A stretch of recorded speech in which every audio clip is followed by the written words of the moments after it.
ભાવનગર જિલ્લા પોલીસમાં બદલીઓનો દોર. ભાવનગર જિલ્લાના 5 પીઆઈની કરાઈ બદલી. 2 પીએસઆઈ અને 12 મહિલા પોલીસ કર્મચારીઓની પણ બદલી કરવામાં આવી છે. તો ભાવનગર પોલીસ બેડામાં અધિકારી કર્મચારીઓની મોટા પાયે આંતરિક બદલી કરવામાં આવી છે.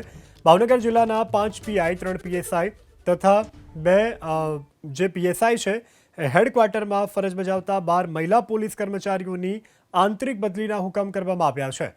તો ભાવનગર જિલ્લા પોલીસમાં બદલીનો દોર યથાવત જોવા મળ્યો છે. ભાવનગર જિલ્લા પોલીસમાં બદલીઓનો દોર. ભાવનગર જિલ્લાના 5 પીઆઈની કરાઈ બદલી.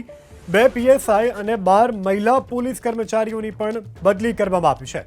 તો ભાવનગર પોલીસ બેડામાં અધિકારી કર્મચારીઓની મોટા પાયે આંતરિક બદલી કરવામાં આવી છે. ભાવનગર જિલ્લાના 5 પીઆઈ, 3 પીએસઆઈ તથા 2 જે પીએસઆઈ છે એ હેડક્વાર્ટરમાં ફરજ બજાવતા 12 મહિલા પોલીસ કર્મચારીઓની આંતરિક બદલીના હુકમ કરવામાં આવ્યા છે. તો ભાવનગર જિલ્લા પોલીસમાં બદલીનો દોર યથાવત જોવા મળ્યો છે.